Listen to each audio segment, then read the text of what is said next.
Hello everyone, this is Neha Gupta. Welcome to Mehra classes. तो आज हम पढ़ेंगे कॉम्प्लेक्स एनालिसिस। ये लेक्चर नंबर 4 है। तो आज हम पढ़ेंगे पावर सीरीज और contour integral, Cauchy theorem, Cauchy integral theorem, ये सब हम पढ़ेंगे। मतलब कॉम्प्लेक्स इंटीग्रेशन पढ़ेंगे, कॉम्प्लेक्स इंटीग्रेशन पढ़ेंगे। तो चलिए शुरू करते हैं हमारा लेक्चर नंबर 4। स्टार्ट करने से पहले मैं आपको एक बेसिक कॉन्सेप्ट बताना चाहूंगी सर्कल के बारे में। सर्कल के बारे में, सर्कल की इक्वेशन क्या होती है? इक्वेशन ऑफ सर्कल क्या है? ऑफ अ सर्कल क्या है?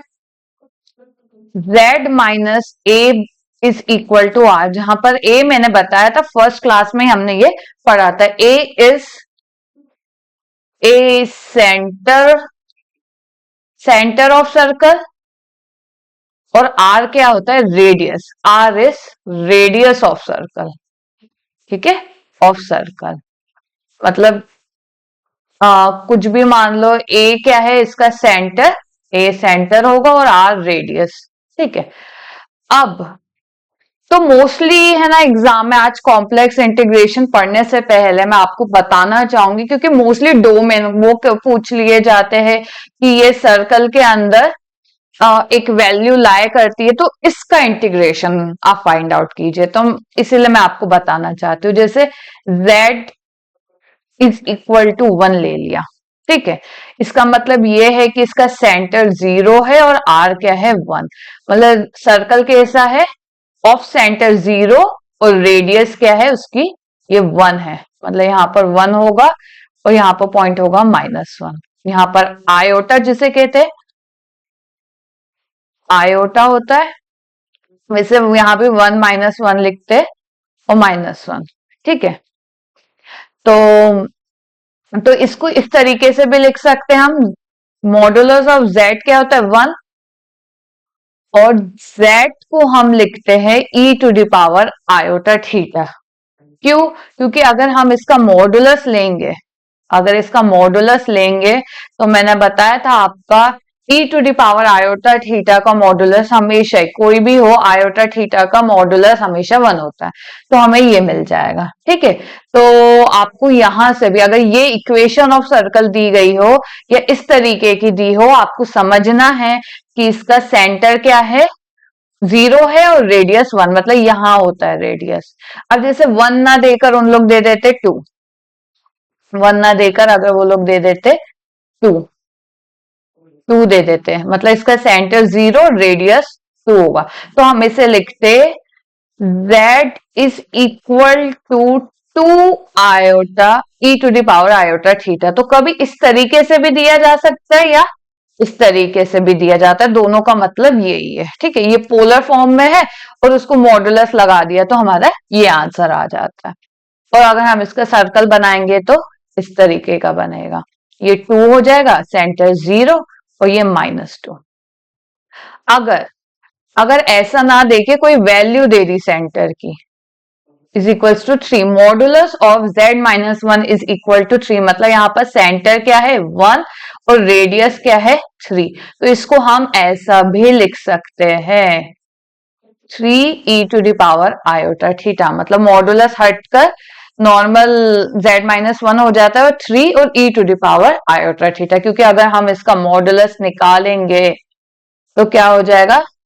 इसका मॉडुलस निकालेंगे तो क्या आएगा? 3 ही आएगा, क्योंकि आयोटा थीटा का modulus e to the power iota theta का मॉडुलस 1 होता है। ठीक है, यही वापस आ जाएगा हमारा आंसर। देखिए, और इसका क्या बनेगा? सर्कल डायग्राम कैसे बनेगा? देखिए, यहाँ पर मेरा सेंटर 1 है तो यहाँ पर ले लेते 1 2 3। तो ये हो जाएगा 1 मेरा सेंटर और रेडियस क्या है? 3। मतलब 1 से 3 यूनिट डिस्टेंस। मतलब ये 1 हो गया, 2 हो गया, 3, मतलब 4 तक आएगा। और यहाँ पर ये 0 हो गया, -1 हो गया, -2 हो गया, -3। मतलब यहां से 1 से लेकर इसके सेंटर से लेकर इसकी डिस्टेंस क्या होनी चाहिए? 3 यूनिट होनी चाहिए। और यहां से ये 1 2 और 3, देखिए ये बनेगा इसका, ठीक है। इसका डिस्टेंस क्या होना चाहिए, 3 यूनिट होना चाहिए। इसका एक्स एक्सिस में दिया है, जैसे 1 क्या है, रियल नंबर है, तो यहाँ एक्स एक्सिस लेंगे। अगर ये ना देकर अगर वो लोग दे देते z minus iota is equal to 3, ठीक है, ऐसा दे देते, तो इसको हम किस तरीके से लिख सकते, z minus iota is equal to 3 e to the power iota theta. और थीटा जो होता है वो क्या होता है, 0 to 2 पाई, मतलब जो सर्कल का एंगल क्या चलता है, 0 से लेकर 360 डिग्री होता है ना, ये क्या 0 से शुरू किया तो ये पूरा 360 डिग्री होता है, तो थीटा हमेशा 0 से 2 पाई, 2 पाई मतलब 360 डिग्री है ना। ये तो हमने बचपन में ही पढ़ा है कि सर्कल का जो एंगल होता है वो क्या होता है, 360 डिग्री। अब यहाँ पर सेंटर क्या है, 1 है, मतलब आयोटा मीन्स 1, आयोटा ले लेते हैं, और रेडियस क्या है, 3 है, ठीक है। तो क्या डायग्राम बन जाएगा, यहाँ पर आयोटा है मतलब हम देखेंगे y एक्सिस, यहाँ पर 1, और यूनिट डिस्टेंस कितनी है, इसका डिस्टेंस कितना है सेंटर से, 3, तो 2 3 और 4 हो जाएगा यहाँ से, तो 0 -1 -2 और -3, तो यहाँ से 3 यूनिट डिस्टेंस। मैं आपको कलर थोड़ा चेंज कर देते हूँ, ये देखिए ये मेरा सेंटर है, ये सेंटर है मेरा, यहाँ से 3 यूनिट डिस्टेंस, 3 यूनिट डिस्टेंस, और यहां से 1 2 और 3, ठीक है, इतना सर्कल बनेगा। ये 2 है, ये -2 पॉइंट है, और ये 4 है पॉइंट, ठीक है। ये आपको बनाना आना चाहिए, और इसका ये मॉडुलस के फॉर्म में गिवन हो डोमेन या इक्वेशन के फॉर्म में हो, आपको पता होना चाहिए कि क्या सेंटर है क्या रेडियस है, ठीक है, ये रेडियस होता है, और ये थीटा क्या है, 0 to 2 पाई, ठीक है, आपको ये पता होना चाहिए। ये मैंने थोड़ा बेसिक बता दिया ताकि आगे हम लोग जो कॉन्सेप्ट पढ़ेंगे उसमें ये आपको प्रॉब्लम ना करे। चलिए, सबसे पहले हम पढ़ते हैं कंट्रोल इंटीग्रल या लाइन इंटीग्रल कह सकते हैं, ठीक है। क्वेश्चंस आ जाते हैं कभी कभी, सिंपलेस्ट फॉर्म में दे दिया जाता है, पूछ लिया जाता है कि जैसे x प्लस वाई है और dz है, तो इसका इंटीग्रेशन इसका क्या होगा, इसका इंटीग्रेशन क्या होगा, जहां पर कोई कॉन्टोर c होता है। कॉन्टोर क्या होता है, कॉन्टोर बता देती हूँ, कॉन्टोर क्या होता है, कॉन्टोर कह दो, कर्व कह दो, आर्क कह दो, ये सब एक कंटिन्यूअस कोई भी, ये कर्व कर्व तो आपको पता ही है, ये जो होता है कॉन्टोर होता है, कोई भी एक एरिया जो होता है कॉन्टोर होता है, ठीक है। एक क्लोज पाथ हम कह सकते हैं, सिंपलेस्ट फॉर्म में इसे हम क्या कहते हैं, एक पाथ कहते हैं, जहां से मेरा जो फंक्शन एफ जेड है उसमें बिलोंग कर रहा है, ठीक है, उस डोमेन में है। तो कोई भी कॉन्टोर गिवन होता है और कहा जाता है कि इसमें एक फंक्शन है मेरा x प्लस वाई, और खैर dz, ठीक है, dz with respect to dz हमें इंटीग्रेट करना होता है, तो उसका आंसर क्या आएगा।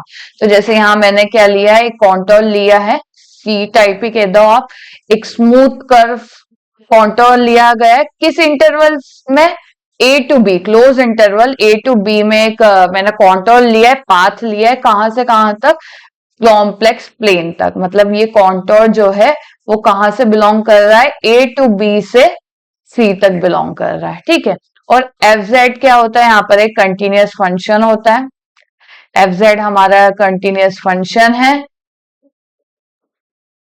यहाँ पर कंटिन्यूअस फंक्शन है, सारे जितने at all the points of contour, मतलब कोई भी डोमेन मान के चलो, ये डोमेन है, कॉन्टोर है, और इसके अंदर एफ जेड है, तो ये हर जगह कंटिन्यूअस होगा, कोई भी पॉइंट अगर हम ले तो इंटीग्रल हम कैसे फाइंड करते हैं, इस फंक्शन का इंटीग्रल कैसे फाइंड करते हैं, ए टू बी, जहां पर एफ ऑफ जेड टी, और उसका जेड टी का हम क्या कर देते हैं, यहाँ डिफ्रेंसिएशन कर देते हैं। तो ZT क्या होता है, ZT एक फंक्शन होता है जो कॉन्टोर के अंदर ही होता है, और जहां पर T किस में बिलोंग करता है, A से B। अब इसको थोड़े सिंपल फॉर्म में मैं आपको बताती हूँ। जैसे जेड टी क्या है, जेड क्या होता है,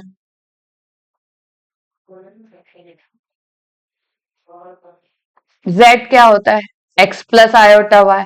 और कोई भी क्वेश्चन ऐसा आ गया, X plus Y D Z, ठीक है, कोई भी क्वेश्चन आ गया, तो अब हम एक्स और वाई दो वेरिएबल्स हो गया, ठीक है, और डी जेड को हम क्या लिख सकते हैं, D x plus iota D Y, ठीक है, डिफ्रेंशिएट कर दिया, तो इसको मैं ऐसा भी लिख सकती हूँ, D x plus iota D Y, ठीक है, टू वेरिएबल्स में हो गया। अब टू वेरिएबल्स में है तो हम इसको इंटीग्रेट कैसे करेंगे, ठीक है, इसको एक वन वेरिएबल में तो कन्वर्ट करना ही पड़ेगा, तो हम क्या करते हैं, ये x और t को किसके फॉर्म में कन्वर्ट कर देते, t के फॉर्म में कन्वर्ट कर देते, इसीलिए मतलब zt is equals to X T plus iota Y T हो जाता है, ठीक है। तो कैसे करेंगे, ये हमारा इसके ऊपर डिपेंड करता है डोमेन। जैसे मान के चलिए कि यहाँ डोमेन दिया गया है, मान के चलिए z is equals to 0 to z is equals to 1 plus iota दिया गया है, ठीक है, यहाँ पर देख सकते हैं आप, या इसको मैं ऐसा लिख सकती हूँ, x plus iota Y is equal to 0 to x plus iota Y 1 plus X. तो यहां से देखिए x की वैल्यू कहां से कहां जा रही है, 0 टू 1, और y की भी वैल्यू देखिए 0 टू 1, देखिए यहाँ 0 मिलेगा दोनों और यहाँ 1 मिलेगा, तो मैं देखिए जब भी 0 टू 1 जाए तो मैं क्या ले सकती हूँ, x को t ले लेती हूँ, ठीक है, क्योंकि x को अगर 0 रखूंगी वैन, ये हमने पढ़ा ना x इज इक्वल टू 0, तो t भी 0 हो जाएगा, ठीक है, और अगर x 1 होगा तो t भी 1 हो जाएगा। उसी तरीके से मतलब यहाँ पर मैं लाइन लेती हूँ y is equals to X, दोनों में एक ही वैल्यू मिल रही है ना, दोनों में एक ही तरीके की वैल्यू मिल रही है, 0 टू 1 जा रहा है, 0 टू 1 जा रहा है, तो मैं ले लेती हूँ लाइन ले लेती हूँ x और y, और उसको t के इक्वल कर देती हूँ, x के जगह t लिख लेती हूँ, y के जगह भी t लिख लेती हूँ। देखिए तो क्या हो जाएगा, डोमेन डोमेन जो है मेरा, पहले t, x के जगह t और y के जगह t प्लस, देखिए मैं थोड़ा और ये dx क्या है, t के इक्वल है, तो dx क्या हो जाएगा, dt के इक्वल हो जाएगा, तो dt लिख लिया। यहाँ पर iota plus iota as it is, उसी तरीके से y क्या है मेरा, y जो है वो t के इक्वल है, तो dy क्या हो जाएगा, dt के इक्वल हो जाएगा, तो यहाँ dt लिख देते हैं, ठीक है। अब यहाँ पर मेरा ये वैल्यू क्या होगा इंटीग्रेशन, जैसे यहाँ पर दिया है कोई भी कॉन्टोर है, यहाँ अपना कोई कॉन्टोर है, तो कॉन्टोर किस में बिलोंग कर रहा है, एक इंटरवल में बिलोंग कर रहा है ए बी, तो वहां पर मैंने इंटरवल्स की अपर लिमिट और लोअर लिमिट मिल गया मुझे। उसी तरीके से यहाँ पर देखिए डोमेन क्या है, z इज इक्वल्स टू 0 से कहां जा रहा है, z is equals to 1 plus iota में जा रहा है, ठीक है। तो यहां से मुझे ये पता चल रहा है x भी 0 टू 1 जा रहा है, y भी 0 टू 1 जा रहा है, सेम लिमिट है, यहाँ कोई कंफ्यूजन नहीं है, तो t भी 0 टू 1 ही जाएगा। सॉल्व करते हैं, 2t हो जाएगा प्लस यहां से dt कॉमन ले लिया, 1 प्लस आयोटा dt, t की वैल्यू से भी यही है, बाकी कांस्टेंट को बाहर लिख दिया, t अंदर लिख लिया, t dt हो जाएगा, सॉरी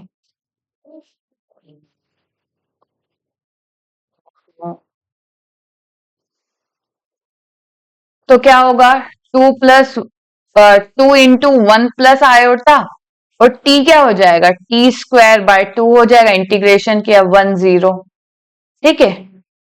नेक्स्ट पेज में लिख लू मैं, और अगर इसको अब आप सॉल्व कर ही सकते हो, तो आएगा 2 प्लस 1 प्लस आयोटा, 2 से 2 कैंसिल और आ जाएगा 1 प्लस आयोटा ही इसका आंसर होगा। तो मुझे लगता है आपको थोड़ा सा कंफ्यूजन हो रहा होगा कि मैम ये x और x को आपने डायरेक्टली टी क्यू लिख लिया, y को टी क्यू लिख दिया, मतलब मैंने y is equals to X cube line ले ली। तो देखिए अगर एग्जाम में कभी भी ये लिमिट से पता करते हैं हम लोग, जैसे यहाँ पर लिमिट दी गई है, ये देखिए ये लिमिट दी गई है, यहाँ पर 0 to 1 जा रहा है, ये भी 0 to 1 जा रहा है, मतलब एक्स और वाई का जो मतलब जिस तरीके से वो परफॉर्म कर रहा है वो सेम तरीके से ही अपना रोल निभा रहा है, कुछ अलग नहीं है, तो मतलब वो लाइन ही होगी, X is equals to Y ही होगा। पर ऑन द अदर हैंड अगर ये z इज इक्वल्स टू 0 जाता और यहाँ पर 2z is equal to 4 + 2 iota जाता, तो देखिए यहाँ पर क्या हो रहा है, x plus iota Y is equals to 0 to x plus iota Y is equals to 4 + 2 iota.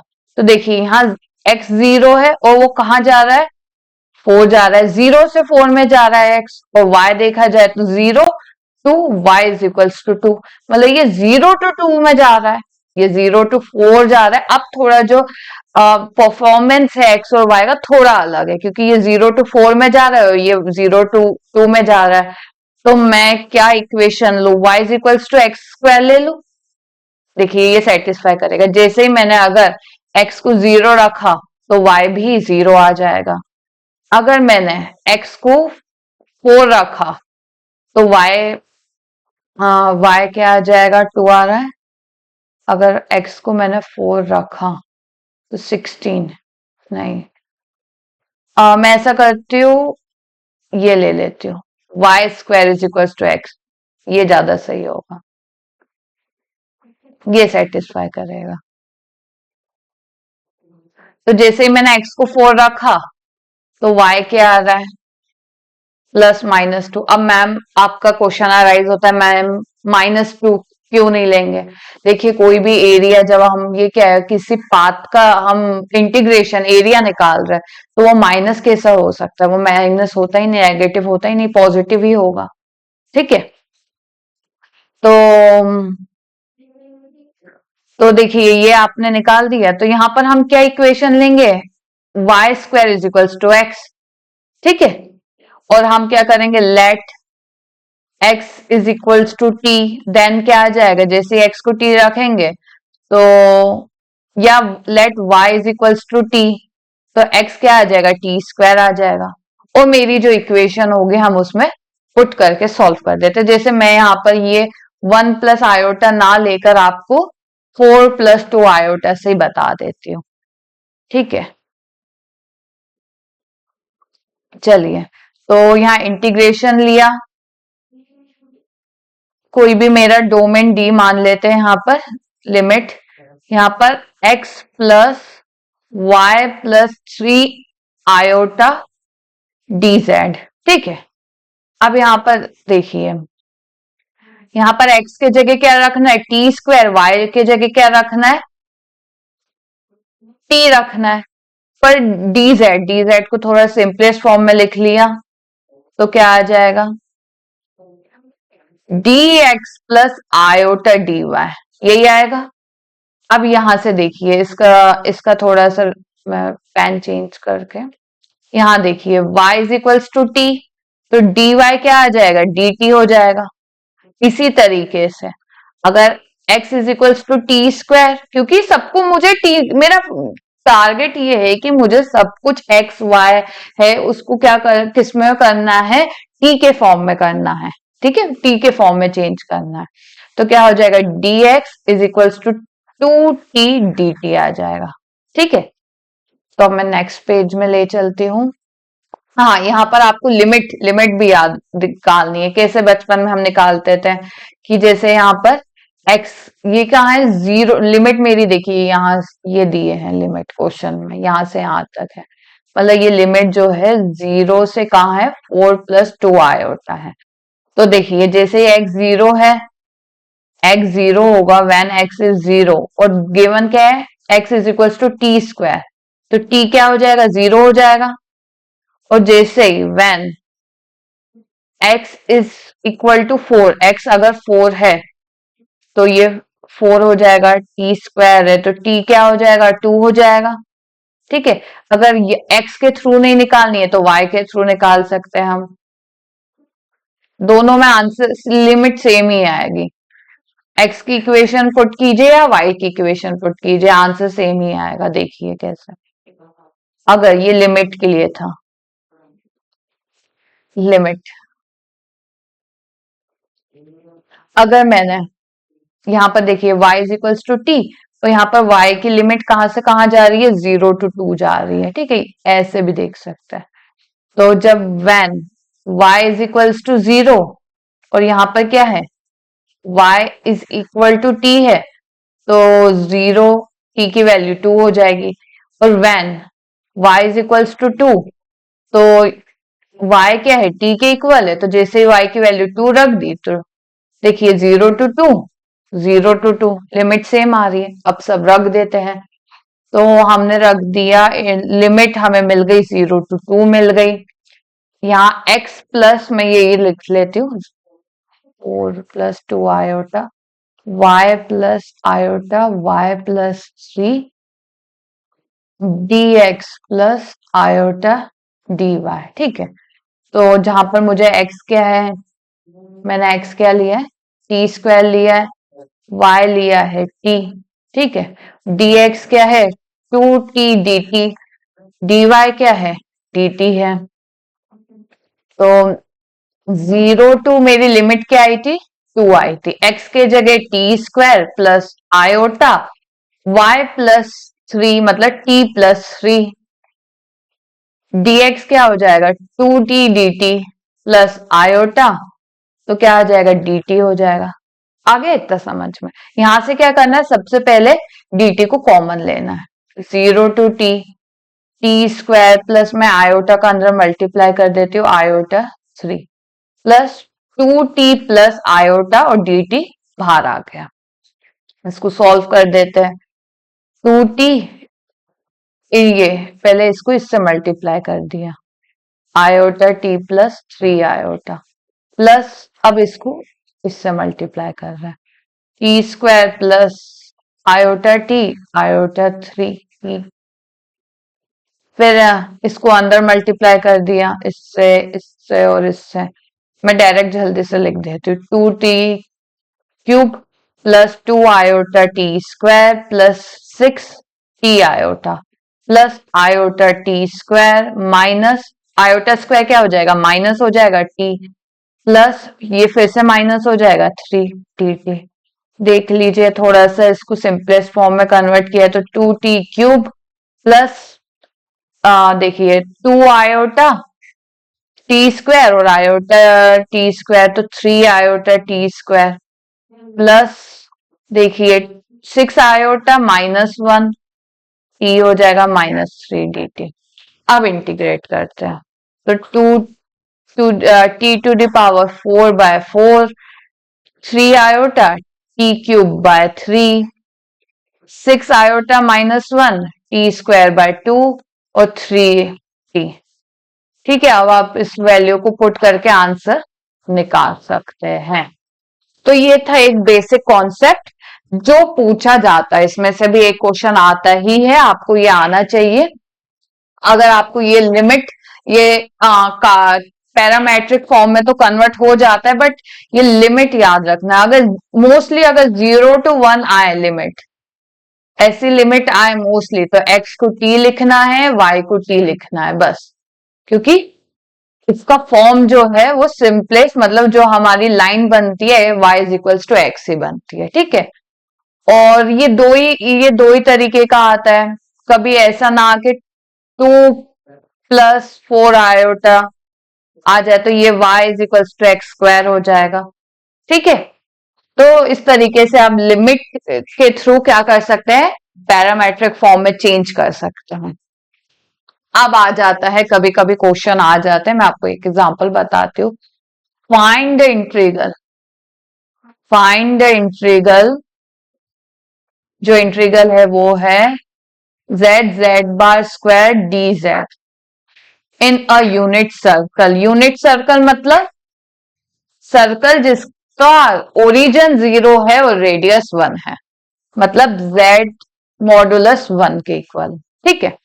तो इस तरीके के क्वेश्चन में कभी भी सर्कल वाला क्वेश्चन आए, ठीक है, अभी तो पैरामेट्रिक फॉर्म का आया तो अपन ने x और y को t के फॉर्म में कन्वर्ट कर दिया था, पर अगर इस तरीके का क्वेश्चन आए जहां पर हमारा क्या हो, सर्कल का इन्वॉल्वमेंट हो, तो हम क्या करेंगे, हम पोलर फॉर्म के थ्रू फिर सॉल्व करते हैं। अभी मैंने बताया modulus of z is equal to 1 है, तो उसको क्या लिख सकते हैं, z is equal to iota theta, मतलब मेरा r जो है, रेडियस जो है यहाँ पर क्या है, 1 है। ठीक है, अब देखिए z क्या होता है, r e to the power iota theta होता है, और z का मॉडुलस क्या होता है, e to the power minus iota theta. मतलब अगर मैं यहाँ पर कॉन्जुगेट करूंगी तो आयोटा क्या हो जाता है, माइनस आयोटा में कन्वर्ट हो जाता है।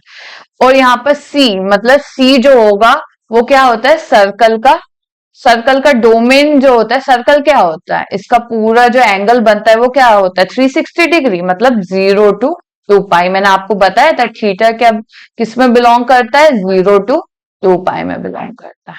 ठीक है, z के जगह मैं क्या लिखूंगी, e to the power iota theta, z bar के जगह क्या लिखूंगी, यहाँ पर स्क्वायर है तो e to the power minus iota theta का स्क्वायर, तो dz करूंगी। देखिए यहाँ मैं अगर dz करती हूँ तो क्या होता है, e to the power iota theta का एज इट इज आयोटा यहाँ पर और d थीटा, तो dz के जगह क्या लिख लेंगे, e to the power theta iota और d थीटा। देखिए आ गया सिंपल फॉर्म में। अब इसे इंटीग्रेट कर देते हैं, इंटीग्रेट करेंगे तो 0 to 2 pi e to the power iota, e to the power minus 2 iota theta, और एक और है यहाँ पर, और बाहर आयोटा लिख देती हूँ। ठीक है, देखा जाए तो ये क्या आ रहा है, 1 ही आ रहा है, तो 0 टू 2 पाई, देखिए iota theta plus iota theta क्या हो जाएगा, 2, और माइनस 1 ही हो जाएगा। इसका करेंगे तो आयोटा और 2 पाई माइनस 0, तो आंसर क्या आएगा, 2 पाई आयोटा आ जाएगा इसका आंसर।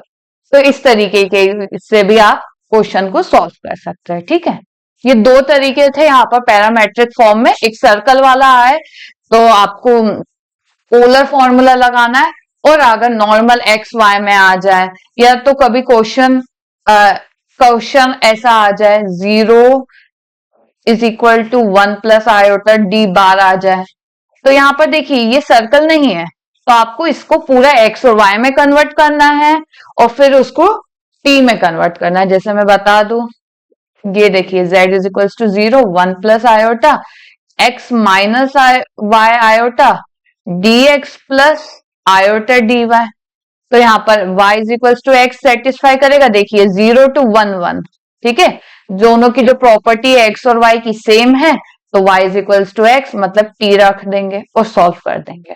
तो आई होप आप ये क्वेश्चन सॉल्व कर पाएंगे और आपको समझ में आ गया होगा। ठीक है, तो आगे बढ़ते हैं। सबसे पहली इक्वेशन जो है कॉची थ्योरम। कॉची थ्योरम ये कहता है, देखिए मोस्टली दो जैसे यहाँ पर थ्योरम है, वो है कॉची थ्योरम और उसका कन्वर्स। कन्वर्स तो ट्रू नहीं होता है, पर कन्वर्स में एक टर्म ऐड हो जाता है तो कन्वर्स भी ट्रू हो जाता है, वो है मोरेरा थ्योरम। तो इनका क्या होता है, स्टेटमेंट आ जाता है डायरेक्टली और पूछ लिया जाता है कि ये कौन सी थ्योरम है। तो आपको याद रखना है कि ये कॉची थ्योरम है और इसका स्टेटमेंट ये है। ठीक है, स्टेटमेंट देख लेते हैं। If f z is analytic function in a domain d, then integration of F z into d z उस डोमेन डी में इज इक्वल टू 0। जैसे एनालिटिक फंक्शन मैंने कहा था जेड स्क्वायर होता है, तो अगर मैं इसका कोई भी डोमेन इन डोमेन में मान लेती हूँ, वैसे तो हर जगह एनालिटिक है, इन डोमेन डी या सी कुछ भी मान लेते हैं। ठीक है, तो डी डोमेन में जेड स्क्वायर डी जेड के इंटीग्रेशन लेंगे तो वो 0 आएगा। ठीक है, कोई भी एनालिटिक फंक्शन है उसका इंटीग्रेशन 0 आएगा, इतना सा है। ठीक है, but converse is not true. Converse हो भी सकता है ट्रू और नहीं भी हो सकता है। जैसे मैं एफ जेड क्या लेती हूँ, 1 by z square in unit circle ले लेती हूँ। ठीक है, ये डोमेन है मेरा, ये डोमेन है। अगर मैं इसका इंटीग्रेशन करूं 1 by z square d z का, देखिए क्या आता है, 0 टू 2 पाई, और अभी मैंने कहा था z क्या हो जाएगा, यहां से z क्या हो जाएगा, e to the power iota theta, तो 1 by iota theta d z करेंगे तो e to the power iota theta as it is, angle का करेंगे तो आयोटा और डी थीटा, तो यहाँ पर क्या होगा, e to the power iota, ये स्क्वायर था तो 2 आ गए, और iota d theta. 0 to 2 pi, और क्या होगा, हाँ देखिए, e to the power minus iota theta, iota bar d z d theta. ठीक है, इसको मैं iota 0 to 2 pi e to the power iota theta d theta. ठीक है, यही आ रहा है, माइनस आ रहा है यहाँ पर। ठीक है, अगर इसका करेंगे हम लोग इंटीग्रेशन तो e to the power iota theta, नीचे माइनस आयोटा आ जाएगा, 2 पाई टू 0, आयोटा से iota cancel, e to the power minus 2 iota 2 pi iota, और माइनस बाहर आ जाएगा, minus e to the power 0 हो जाएगा, minus e to the power 2, मैंने आपको बताया था e to the power 2 n pi हमेशा क्या होता है, 1 होता है, तो ये 1 होगा, e टू द पावर 0 1 होता है, ये 0 आ जाएगा। बट ये फंक्शन 0 आ रहा है, but 1 by z square is not analytic, ये एनालिटिक नहीं होता। क्यों नहीं होता है? क्योंकि जैसे अगर मैंने 0 रख लिया इसके, तो ये डिफाइन ही नहीं होगा, नॉट डिफाइन। ठीक है, ये डिफाइन ही नहीं होगा, और आप देख सकते हैं ये डिफरेंशिएबल भी नहीं होता, डिफरेंशिएबल ही नहीं है तो एनालिटिक कैसे होगा। तो यहाँ हमें ये पता चला कि इसका कन्वर्स भी ट्रू नहीं है। ठीक है, अब आ जाते हैं मोरेरा थ्योरम पे। मोरेरा थ्योरम ये स्टेट करती है कि if f z is continuous, अगर कंटिन्यूअस है कोई भी डोमेन डी में और उसका integration F Z D z का 0 आ रहा है, तो फंक्शन क्या हो जाएगा, एनालिटिक हो जाएगा उस डोमेन डी में। तो यहाँ पर कन्वर्स में क्या एक पॉइंट ऐड हो जाता है कि फंक्शन कंटिन्यूअस होना चाहिए, ये हमें याद रखना है। अगर फंक्शन ही कंटिन्यूअस नहीं है तो हम आगे की बात कर ही नहीं कर सकते। ठीक है, तो जैसे एग्जांपल ले लें, मैंने लिया जेड स्क्वायर, तो ये फंक्शन क्या होता है, कंटिन्यूअस होता है, ये फंक्शन कंटिन्यूअस होता है, और इसका इंटीग्रेशन 0 भी होता है, अभी कहा मैंने कि एनालिटिक फंक्शन भी है ये, तो ये एनालिटिक होगा, ये फंक्शन एनालिटिक होगा। खैर इसके एग्जांपल्स आपको कुछ पूछे नहीं जाते, डायरेक्टली स्टेटमेंट ही आता है एग्जाम में। ठीक है, चलिए आगे बढ़ते हैं। अब कुछ प्रॉपर्टीज जैसे कि ये वाली प्रॉपर्टी इस बार एमपी सेट 2024 में डायरेक्ट पूछ लिए गई थी, डायरेक्ट क्वेश्चन आया था, और इसमें से एक ऑप्शन में ये था और हमें टिक करना था, बस हमें ये प्रॉपर्टी ही याद रखनी थी और हमारा एक क्वेश्चन 4 मार्क्स हमें मिल जाते हैं। तो क्या होता है कि जो सेट के क्वेश्चन है बेसिकली वो कभी कभी है ना रिपीट भी हो जाते हैं। कल जैसे मैंने एक क्वेश्चन करवाया था, एक सेट का था जो एमपीपीएससी में भी आया था, तो सेट के क्वेश्चंस करना बहुत इंपॉर्टेंट है, तो इसीलिए मैं यहाँ प्रॉपर्टी लिखा है मैंने ये वाली, if a function F z एक कंटिन्यूअस है, कोई भी कॉन्टोर लिख लो या पाथ लिख लो, कर्व लिख लो, आर्क लिख लो, ऑफ अ लेंथ जिसकी लेंथ क्या है, उस कॉन्टोर की लेंथ एल है। ठीक है, and if M is upper bound of F Z on a contour C, मतलब अपर बाउंड क्या मतलब वो फंक्शन क्या है, बाउंडेड है। ठीक है, और तो then the modulus of integration of a function is always less than और equal to M into L. M क्या है, बाउंड, जो एम क्या है, अपर बाउंड है, अपर बाउंड है, और एल क्या है, लेंथ इकाई की कॉन्टोर सी की, लेंथ ऑफ सी। ठीक है, तो ये हमें रिजल्ट ही याद रखना है, ज्यादा डिटेल में जाऊंगी नहीं क्योंकि उसका कोई मतलब नहीं है डिटेल में जाने का। और उसी तरीके से एक और सेकंड रिजल्ट ये है कि अगर इंटीग्रेशन ऑफ मॉडुलस ऑफ, या तो कह सकते हैं integration of F z and its modulus is always lesser than and equal to integration of modulus of F z into modulus of d Z. ठीक है, जहां पर क्या होना चाहिए, एफ जेड एक कंटिन्यूअस फंक्शन होना चाहिए कोई भी कॉन्टूर सी में। ठीक है, ये आपको रिजल्ट याद रखना है। चलिए तो आगे बढ़ते हैं, ये मेन बहुत इंपॉर्टेंट है, इसमें से एक क्वेश्चन तो बनेगा ही बनेगा। मैं आपको उसी तरीके वही कॉन्सेप्ट ज्यादा करवा रही हूँ ताकि उससे हाँ ये कॉन्सेप्ट पढ़ लिया तो मेरा ये क्वेश्चन इसमें से कंफर्म है, मेरा ये कॉन्सेप्ट क्लियर है, तो मुझे ये 4 मार्क्स तो मिल ही जाएंगे। ठीक है। कॉची इंटीग्रल फॉर्मूला, इससे क्वेश्चन भी बनता है और इस बार भी एमपी सेट 2024 में इसका एक क्वेश्चन ही डायरेक्ट आ गया था फॉर्मूले का। उन्होंने डायरेक्ट फॉर्मूला ही पूछा था सिर्फ। तो ये बोलता है फॉर्मूला, ये कहता है कि अगर एफ जेड एक एनालिटिक फंक्शन है कोई भी डोमेन डी में, और उसी डोमेन में एक जेड नॉट पॉइंट भी एग्जिस्ट कर रहा है, मतलब मान लो एक डी डोमेन है और एफ जेड एक फंक्शन है जो एनालिटिक है और उसमें ही एक पॉइंट है जेड नॉट, ये एक पॉइंट है, तो पूछ लिया जाए कि f z by z minus z naught into d z का इंटीग्रेशन क्या होगा, तो हमें सॉल्व करने के बजाय बस ये फॉर्मूला लिखना याद करना है जो है 2 pi iota f of z naught. ठीक है, मैं आपको बता देती हूँ कैसे अलग अलग डोमेन में इसका इंटीग्रेशन कैसे किया जाता है।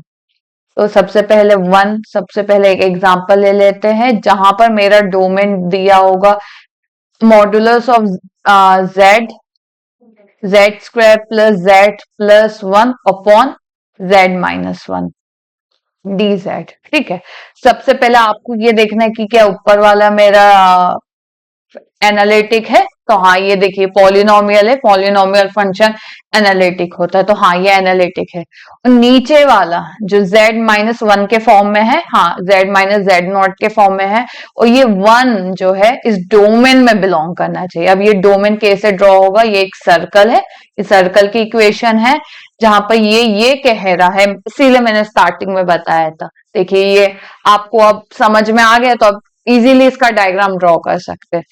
तो यहाँ पर इसका क्या है, सेंटर 0 है और इसका रेडियस 2 है, मतलब 2 यूनिट्स मुझे आगे बढ़ना है, ये 2 और यहां से भी 2, तो ये मेरा सर्कल होगा। तो ये भी ध्यान देना है आपको कि यहाँ पर तो खैर 0 ही है, तो चलेगा भी। तो 2 है। अब देखिए क्या ये सर्कल के अंदर 1 पॉइंट आ रहा है, 1 आ रहा है इस पॉइंट अंदर, तो हाँ आ रहा है, तो इनसाइड लाई कर रहा है, तो मैं ये फॉर्मूला लगा सकती हूँ जो क्या है 2 pi iota F Z not, मतलब यहाँ पर क्या हो जाएगा 1, तो 2 पाई आयोटा, मैंने यहाँ Z square plus z plus 1, जहां पर जेड क्या रखना है, मुझे 1 रखना है, तो 1 प्लस 1 क्या हो जाएगा 3, और 3 इंटू 2 पाई 6 पाई आया होता है, इसका आंसर ये होगा। तो अगर इंटीग्रेशन पूछे जाए तो आप ये कॉची इंटीग्रल फॉर्मूले से निकाल सकते हैं। पर अगर ऐसा कोई क्वेश्चन आ जाए Z square plus z plus 1, मैंने लिखा जेड माइनस 2 लिख लेती हूँ, और यहाँ पर मुझे डोमेन ये दिया गया है, मतलब मेरा एक सर्कल है जिसका सेंटर 0 है और रेडियस 1 है, मतलब रेडियस 1 का सर्कल क्या होगा, ये 1 यूनिट डिस्टेंस होगा सेंटर से, यहां से भी 1 और यहां से भी 1। ठीक है, 1 यूनिट होगा। तो क्या ये देखिए ये एनालिटिक तो है ही फंक्शन, है ना, ये पहले ही बता दिया। ये जो जेड नॉट है, जेड नॉट क्या है यहाँ मेरा 2 है, तो क्या 2 तो यहाँ पर होता है, क्या ये डोमेन में बिलोंग कर रहा है, नहीं कर रहा है। जब कर ही नहीं हो रहा है, तो जैसे 2 पाई आयोटा है, तो मैं ये पॉइंट ही नहीं रखूंगी, तो इसका क्या आ जाएगा 0, इसका इंटीग्रेशन क्या हो जाएगा 0। तो इस तरीके का भी एक क्वेश्चन बन जाता है। आपको ये जरूर देखना है कि वो पॉइंट उस सर्कल में बिलोंग करना चाहिए। अगर वो जेड नॉट पॉइंट उस सर्कल में बिलोंग ही नहीं करता है, तो मेरा इंटीग्रेशन हो जाएगा 0। ठीक है, अब ये सेकंड एग्जाम्पल था। थर्ड एग्जाम्पल ले लेते हैं, जहां पर कभी कभी ये मेरा डोमेन है z square plus z plus 1 upon Z minus 1 और जेड माइनस 2, इस तरीके का आ गया। अब देखिए यहाँ पर क्या है, 2 पॉइंट्स है, और मेरा सर्कल क्या है जिसका सेंटर 0 है, रेडियस क्या है 3 और -3, तो यहाँ पर 1 आता है, यहाँ पर 2 पॉइंट आता है, तो 1 पॉइंट भी सर्कल में बिलोंग कर रहा है और 2 भी कर रहा है। ठीक है, दोनों पॉइंट कर रहे हैं, तो इसमें हम कौन सा वाला यूज कर रहे हैं, हम इस कौन सा वाला यूज करें, 1 वाला पॉइंट देखे, z0 इज इक्वल्स टू 1 ले या 2 ले, ये क्वेश्चन अराइज होता है। तो ऐसा तो नहीं कि कोई एक ले लो उससे आंसर सही आ जाएगा, नहीं, ऐसे में आपको करना है पार्शियल फ्रैक्शन का यूज करना है, मतलब इसको स्प्लिट करना है, स्प्लिट, इसको एज इट इज एक साइड में लिख लेते हैं, और इसको आपको क्या करना है, पार्शियल फ्रैक्शन का यूज करना है। मैं बेसिकली ये ऐसा, जैसे ये दिया हुआ है तो मैं क्या करती हूँ, जो 1 और 2 में से जो छोटा वाला है उसको आगे लिख लीजिए, दोनों का डिफरेंस कीजिए, ये हाँ बड़े वाले को आगे लिख लीजिए, छोटे वाले को पीछे। यहाँ क्या आ जाएगा, अगर हम इसका क्या करेंगे, क्रॉस मल्टीप्लाई करेंगे तो z-1 होगा और -z-2, ये इस तरीके से हो जाता है ना, हम जैसे एलसीएम लेते हैं, तो z-1 -z+2, तो z से z कैंसिल, आंसर 1 आएगा। पर अगर कुछ और आ जाता आंसर तो वो हमको ऊपर नीचे मल्टीप्लाई करना पड़ता है। तो ठीक है, अगर मैं इसको इस तरीके से भी लिखूंगी तो मेरा आंसर 1/z- यही आएगा, वही आएगा, कोई डिफरेंस नहीं है। ठीक है, तो मैं इसको क्या करती हूँ, modulus of z is equal to 3 z² plus z+1, तो क्या लिख लेते, z-2 माइनस z-1। ठीक है, अब क्या करेंगे, इसको अंदर मल्टीप्लाई करेंगे और इंटीग्रेशन को स्प्लिट कर देंगे। इसको अगर लिखा देखा जाए तो इस तरीके से लिखेंगे, z² plus z+1 upon z-2 dz minus modulus of z is equals to 3z² plus z+1 upon z-2 dz, sorry 1, z-1, sorry eraser लेना था,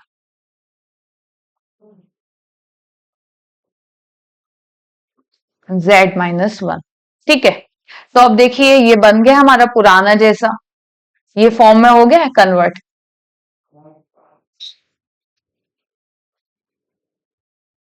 ये फॉर्म में हो गया है कन्वर्ट।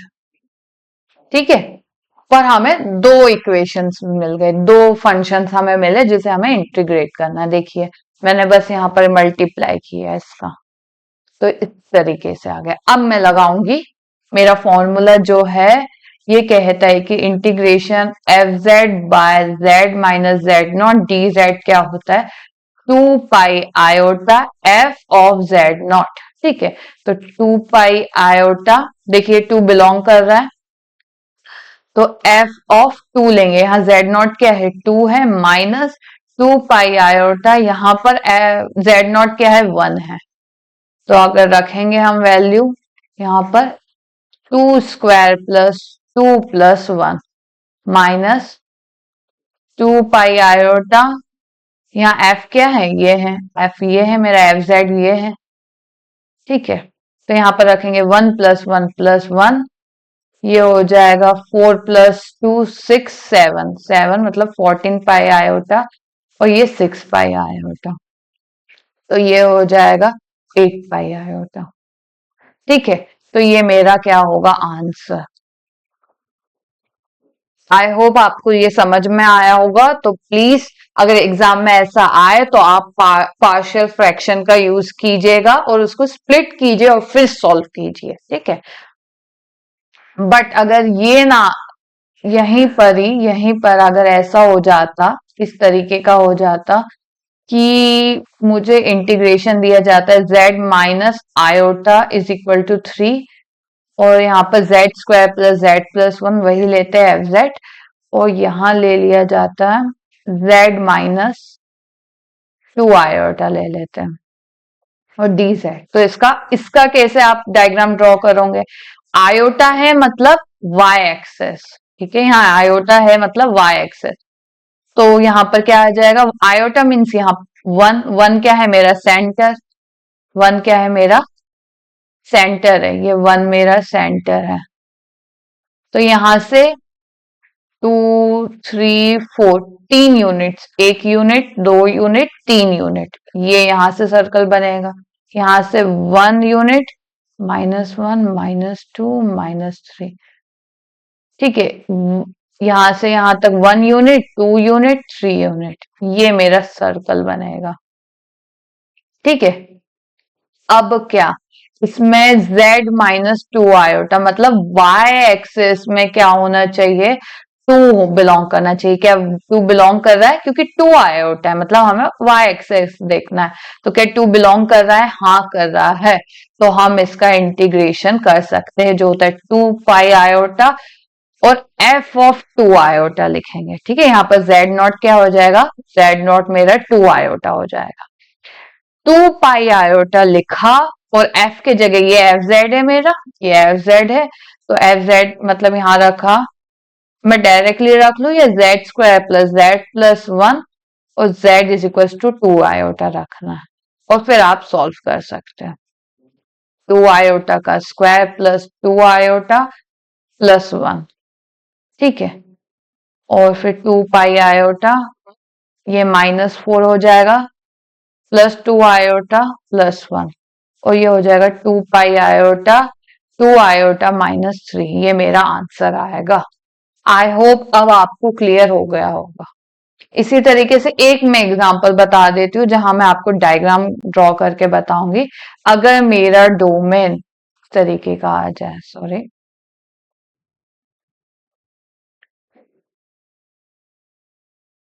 अगर मेरा डोमेन z माइनस या plus iota is equal to 2z² + z+1 upon z plus iota आ जाए dz, तो यहाँ पर मेरा क्या बनेगा, आयोटा है तो मेरा क्या बनेगा, y एक्सेस ही बनेगा, ठीक है। y एक्सेस ही हम कंसिडर करेंगे, पर यहाँ पर क्या है, ये प्लस आयोटा है, तो क्या हो जाएगा, मतलब ये कैसे होता है, x plus iota y plus iota है, तो यहाँ पर क्या होगा, y+1 = 0 लेंगे तो y की वैल्यू तो -1 ही आएगी ना, तो ये होगा -1 मेरा क्या हो जाएगा, सेंटर।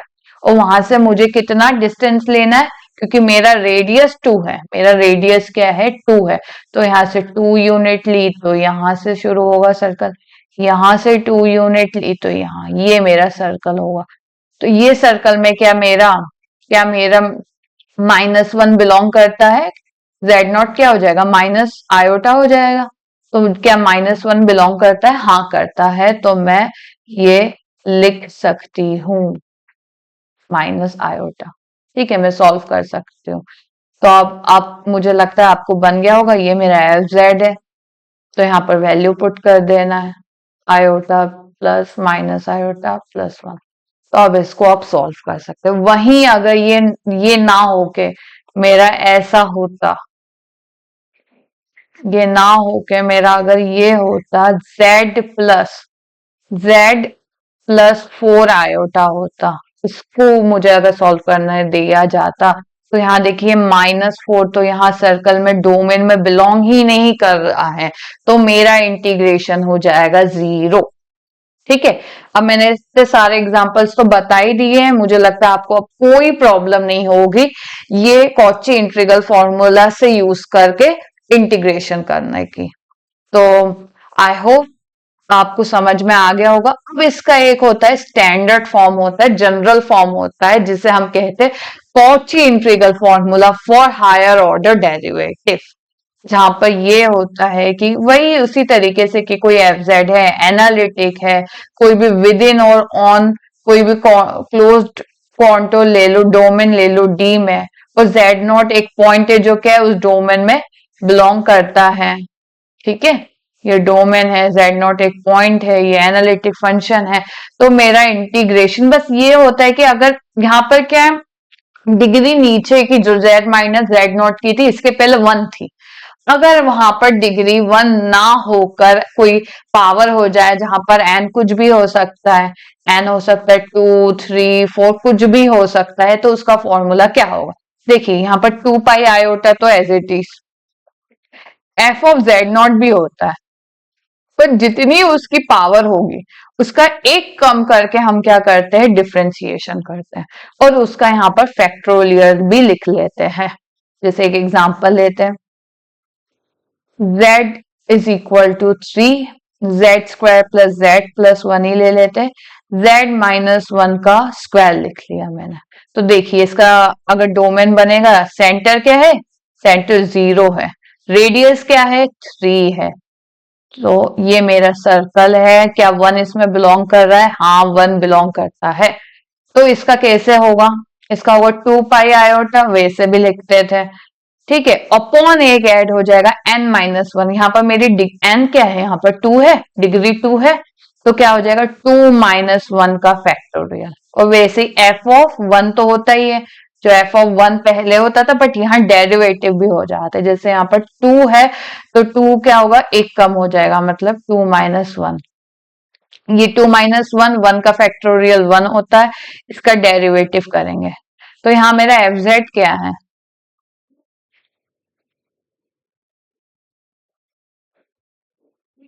यहाँ पर मेरा n is equals to 2, f z क्या है, z square plus z plus 1 है, उसका डेरिवेटिव किया तो क्या आ जाएगा, 2z प्लस 1 आएगा, और डेरिवेटिव में 1 की z की जगह 1 रखा तो 2 प्लस 1 3 हो जाएगा।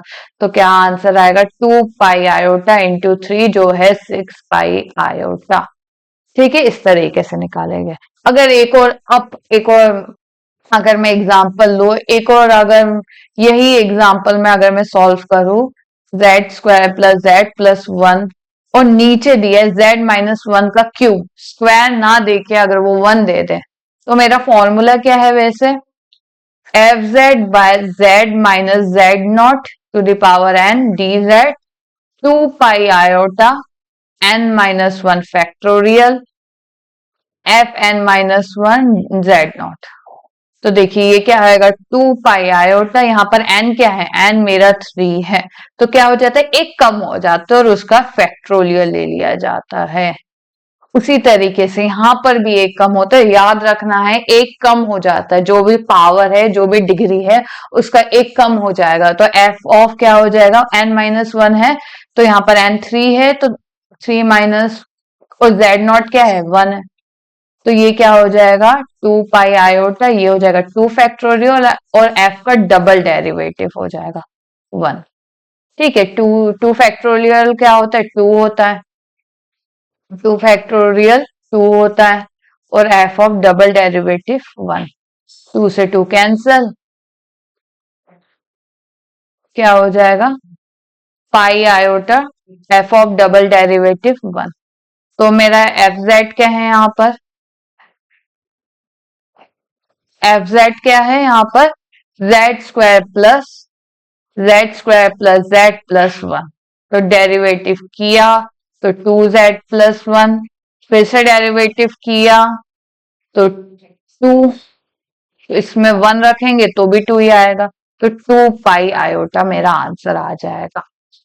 आई होप आपको हायर ऑर्डर डेरिवेटिव का यूज करके भी हायर ऑर्डर डेरिवेटिव में भी आप कॉची इंटीग्रल फॉर्मूला लगा सकते हैं। ठीक है, चलिए, तो बहुत इंपॉर्टेंट, अब हाँ इसमें एक दो रिजल्ट है, ये है कि कभी कभी क्वेश्चन में ये लिखा जाता है कि जो डायरेक्शन ऑफ कर्व अगर एंटी क्लॉकवाइज है, एंटी क्लॉकवाइज की जगह कभी काउंटर क्लॉकवाइज भी लिखा जाता है, काउंटर क्लॉकवाइज है, तो मेरा जो इंटीग्रेशन है, जैसे ऐसा कभी कोई पूछ ले, z by z minus 1 d z पूछ ले, जो भी इसका आंसर आएगा, जो भी इसका आंसर आएगा, अगर वहां पर लिखा है कि इफ डायरेक्शन ऑफ कर्व क्या है, डायरेक्शन ऑफ कर्व अगर एंटी क्लॉकवाइज है, तो मेरे आंसर में कुछ चेंज नहीं होगा, मेरा जो भी आंसर आएगा वो वैसे का एज इट इज ही रहेगा।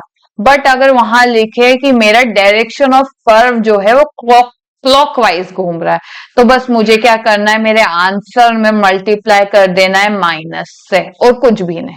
बस ये अगर ये चीज याद रखना है, क्योंकि क्वेश्चन में कभी कभी लिखा आ जाता है कि if the direction of curve is anti clockwise then find this.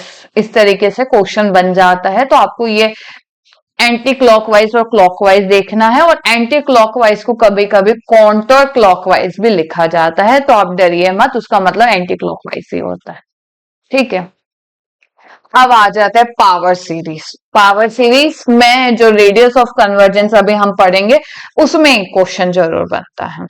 तो जैसे a series of the form, कोई भी सीरीज है इस तरीके की, a naught plus A1 z minus z naught plus a two z minus z naught to the power square.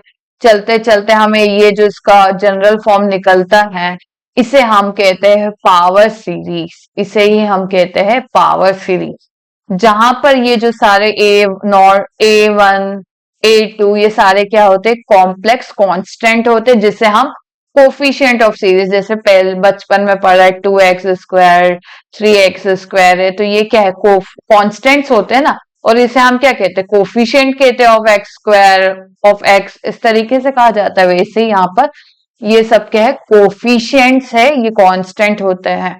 ठीक है, और Z0 जो है, Z0 ये जो Z0 है वो क्या होता है, सेंटर ऑफ सर्कल होता है। ठीक है, एग्जाम्पल ले लेते हैं पावर सीरीज का। जैसे मैंने ले लिया n+1, यहाँ पर 1 है, by n z-1 to the power n। ठीक है, यहाँ पर ये क्या, ये है an है यहाँ पर, और यहाँ पर Z0 क्या है, मतलब सेंटर ऑफ सर्कल क्या है, 1 है। इस तरीके का आ जाए, इस तरीके को पावर सीरीज कहते हैं। वो नहीं तो इसे एक और एग्जांपल लेते हैं, n to the power n आ जाए, बाय n+1 आ जाए, z to the power n, तो ये क्या है, an है, कॉन्स्टेंट्स है, और यहाँ पर Z0 क्या है, 0 है, मतलब सेंटर क्या है, ओरिजिन में है। तो ये भी क्या है, एग्जाम्पल है किसका, पावर सीरीज का। तो ये पावर सीरीज हम इसीलिए पढ़ रहे हैं ताकि हमें जो क्वेश्चन रेडियस ऑफ कन्वर्जेंस का क्वेश्चन एग्जाम में आता है वो हम कर पाए। ठीक है, देखिए रेडियस ऑफ कन्वर्जेंस है, ये एक पावर सीरीज है। अभी मैंने कहा लेट ए एन, ये जो पूरा जो दिया है ये पावर सीरीज है। देन अ रियल नंबर, कोई भी रियल नंबर आर है, इसे हम रेडियस ऑफ कन्वर्जेंस कहते हैं। If the series is absolutely convergent in modulus of z is lesser than r, मतलब अगर कोई भी सीरीज, ये पावर सीरीज ही है, तो इस पावर सीरीज में हम आर को रेडियस ऑफ कन्वर्जेंस तभी कहते हैं जब ये सीरीज कैसी हो जाए, एब्सोल्युटली कन्वर्जेंट हो जाए। ठीक है, ये कन्वर्जेंट क्या होता है, यह हम रियल एनालिसिस में पढ़ेंगे, और अगर आपको पता भी हो तो एब्सोल्युटली कन्वर्जेंट मतलब हम बहुत सारे उसके क्या बोलते हैं, वो पढ़ते हैं, प्रॉपर्टीज पढ़ते हैं, जिससे हम चेक कर सके कि ये सीरीज कन्वर्जेंट होती है कि नहीं।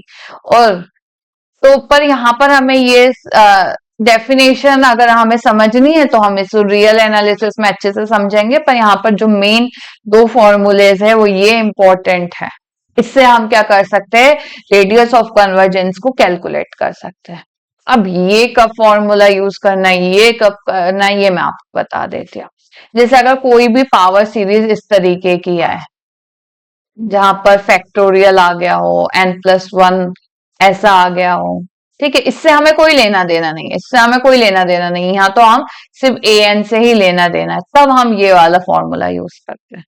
पर अगर कभी कभी है ना पावर वाला फॉर्मूला आ गया, मतलब n to the power n आ गया हो, तो हम क्या करते हैं, ये फॉर्मूला जहां भी पावर आ गई हो, यहाँ पे जैसे पावर आ गई है तो हम क्या करते हैं, ये वाला फॉर्मूला यूज करते हैं। ठीक है, मैं यही दोनों को आपको सॉल्व करके बताती हूँ। तो कैसे आता है क्वेश्चन एग्जांपल में, find the radius of convergence, find the radius of convergence of summation n is equals to 1 to infinity n+1 by n और z-1 to the power n। तो यहाँ इससे कोई लेना देना नहीं है, हम क्या करेंगे, ए एन क्या है यहाँ पर, n+1, और हमारा रेडियस ऑफ कन्वर्जेंस का फॉर्मूला ये होता है, limit n tends to 0 an+1 by an होता है। ठीक है, तो an+1 क्या हो जाएगा, बस n की जगह क्या रखना है, n+1 रखना है, n+1 रखना है, तो ये हो जाएगा n+2 बाय n+1। तो क्या आंसर आएगा, 1/r, limit n tends to infinity, n+1 क्या होगा, n+2 अपॉन n+1, और ये an क्या होगा, n+1 और n। इसको अगर हम सॉल्व करने जाए तो क्या आंसर आएगा, देखिए यहां से अगर n कॉमन ले लेंगे तो n² 1+2/n, क्योंकि अगर इंफिनिटी रखेंगे तो ये 0 आ जाएगा। यहाँ पर फिर से n² कॉमन लिया तो 1/n आएगा, इससे कैंसल, और जैसे इंफिनिटी रखेंगे तो यहाँ 0, 1/r क्या आ जाएगा, 1, तो r क्या आ जाएगा, 1। तो इस पावर सीरीज का रेडियस ऑफ कन्वर्जेंस क्या है, 1। ठीक है, इसी तरीके से अगर हमें ये दे दिया जाए, find the radius of convergence of, अगर हमें इस तरीके की कोई सीरीज दे दिया जाए 1 से इंफिनिटी n⁻n अपॉन n+1 और z⁻n, ठीक है, उसमें हम कौन सा फॉर्मूला लिखेंगे, क्योंकि यहाँ पावर है तो हम ये वाला फॉर्मूला यूज करेंगे। ऐसा नहीं है कि ये ही वाला करेंगे, वो वाला भी कर सकते हैं, आंसर सेम आएगा, आप सॉल्व करके देख सकते हैं, बट ये है कि कन्वीनियंस के हिसाब से ये ज्यादा अच्छा रहता है। तो क्या होगा, an⁻n, an क्या है, n⁻n बाय n+1, तो 1/r, limit n tends to infinite n⁻n n+1 और लिया 1/n। ठीक है, तो इसको सॉल्व करने की कोशिश की तो क्या हो जाएगा, n आ जाएगा, और यहाँ पर क्या आ जाएगा, n+1 1/n, limit n tends to infinity, यहाँ क्या करते हैं, यहाँ से n कॉमन ले लेते हैं, 1/n, 1/1+n 1/n। थोड़ा सा मैंने कॉम्प्लिकेटेड क्वेश्चन ले लिया है शायद, तो ये क्या हो जाएगा, n/1/n-1, और इसे हम लिख सकते हैं 1/n⁻n। ठीक है, क्योंकि ये 1/n क्या है, n⁻⁻1, और ऊपर जाएगा तो n हो जाएगा। अब 1/1 इसका फॉर्मूला क्या होता है, 1+1/n⁻n का फॉर्मूला है e होता है इसका फॉर्मूला, और 1/1/n का फॉर्मूला क्या होता है, इसको n को ऊपर ही रहने देते हैं, क्या होता है, 1 होता है। अगर दोनों तरफ लगा देंगे, लिमिट लगा देंगे, इसमें लिमिट तो एज इट इज ही रहने देंगे, हम लिमिट को स्प्लिट भी कर सकते हैं, इसकी लिमिट लगाएंगे इधर तो e आएगा, इधर लगाएंगे तो 1 आएगा, और जैसे यहाँ रखेंगे तो ये इनफाइनाइट आ जाएगा, उल्टा करेंगे तो क्या हो जाएगा, 0, तो रेडियस ऑफ कन्वर्जेंस क्या हो जाएगा, 0 हो जाएगा। ठीक है, आई होप आपको ये समझ में आ गया होगा। ये फॉर्मूला आप सोच रहे होंगे कहाँ से है, ये हमारा हम लोग पहले भी पढ़ चुके हैं, ये हम लोग मतलब 12th क्लास में पढ़ लेते हैं, यहाँ दोनों तरफ लॉगरिथम लेते हैं और फिर उसको सॉल्व करते हैं।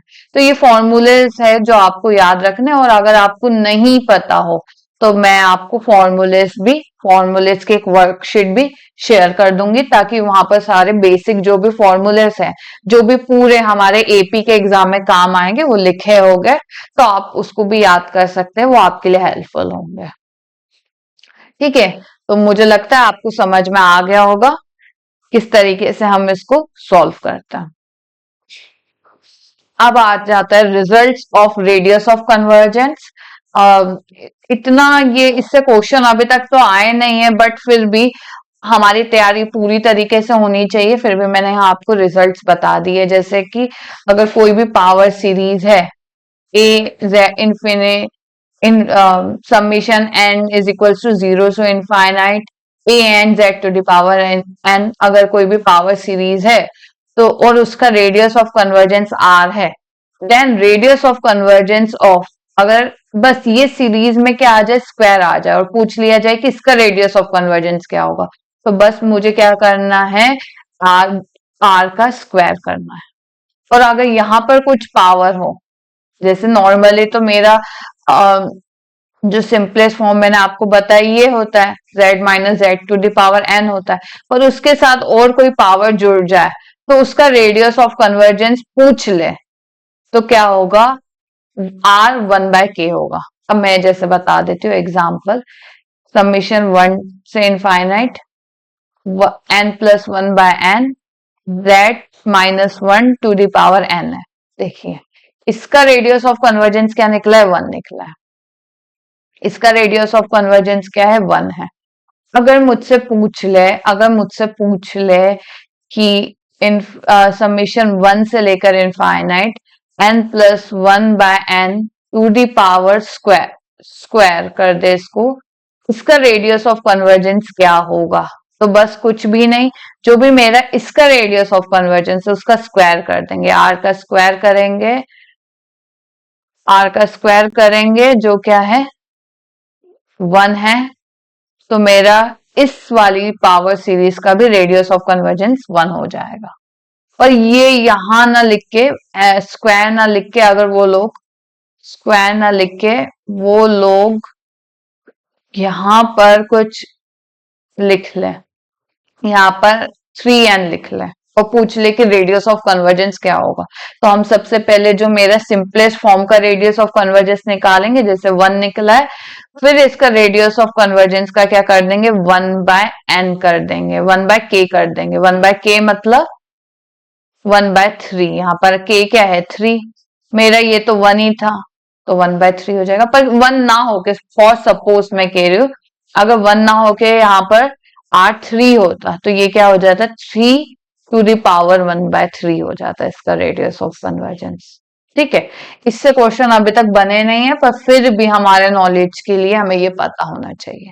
ठीक है, चलिए, तो हाँ ये भी है, ये थोड़ा हमारा, ये रिजल्ट अगर हम याद रखेंगे तो एग्जाम में हमें तुरंत ही कोई भी क्वेश्चन का हम इजीली आंसर निकाल सकते हैं। ठीक है, जैसे अगर कोई एक सीरीज है, पावर सीरीज डी है, जिसका रेडियस ऑफ कन्वर्जेंस r1 है, और दूसरी एक पावर सीरीज डी है जिसका रेडियस ऑफ कन्वर्जेंस r2 है, दोनों का अगर हम सम करेंगे तो उसका रेडियस ऑफ कन्वर्जेंस क्या होगा, उसका रेडियस ऑफ कन्वर्जेंस दोनों का मिनिमम होगा। कैसे मैं बता दूं, जैसे मोस्टली ये क्वेश्चन बन सकता है कि an जो है मान लेते हैं 1/2n z to the power n, ये मैंने फर्स्ट ले लिया और ये सेकंड ले लेते हैं। ठीक है, या इसको इस तरीके से भी लिखा जाता है, इसको इस तरीके से, या इसको इस तरीके से भी लिखा जाता है कि कोई भी मेरे यहाँ पर an क्या है 1/2n और 1/3n, जहां पर n इवन हो तो ये आएगा और ऑड हो तो ये आएगा, तो इसका रेडियस ऑफ कन्वर्जेंस क्या होगा। ठीक है, सम का, तो मतलब जैसे कोई भी an दिया है 1/2n और 1/3n, अगर n इवन हो और n ऑड हो, कि अगर हम इसका सम करेंगे तो हमारा ये आएगा 1 प्लस 1 स्क्वायर प्लस 1 क्यूब, ये 1 टू द पावर 4, प्लस जब अगर ऑड हो 1 तो 3, 1 क्यूब, इस तरीके से होगी ना जब हम इसका पावर सीरीज निकालेंगे। पावर सीरीज क्या होगी इसकी, ये होगी समीशन 1 से लेकर n an zn। अब जब n 1 है मतलब n ऑड है, तो क्या होगा, हम ये लिखेंगे, जैसे ही अगर n की वैल्यू मैंने 2 रख ली मतलब n क्या इवन हो गया, तो हम ये लिखेंगे, ये 1 नहीं आएगा क्योंकि अगर 0 से शुरू करेंगे तो 1 भी आएगा। ठीक है, अगर 2 लिखेंगे तो ये आ जाएगा। तो इसका पहले हम इसका क्या करते, रेडियस ऑफ कन्वर्जेंस निकाल देते, इसको लिख लेते ए एन, इसको बी एन लिख लेते हैं और इसको सी एन, ठीक है, आर वन इसका radius of convergence. Limit n tends to infinite b n to the power one by n, ये वाला फॉर्मूला लगाते हैं। दो फॉर्मूले थे रेडियस ऑफ कन्वर्जेंस में, तो हम ये लगाते हैं। तो क्या हो जाएगा, limit one n tends to infinite one by two n one by n, ये होता है one by r r one,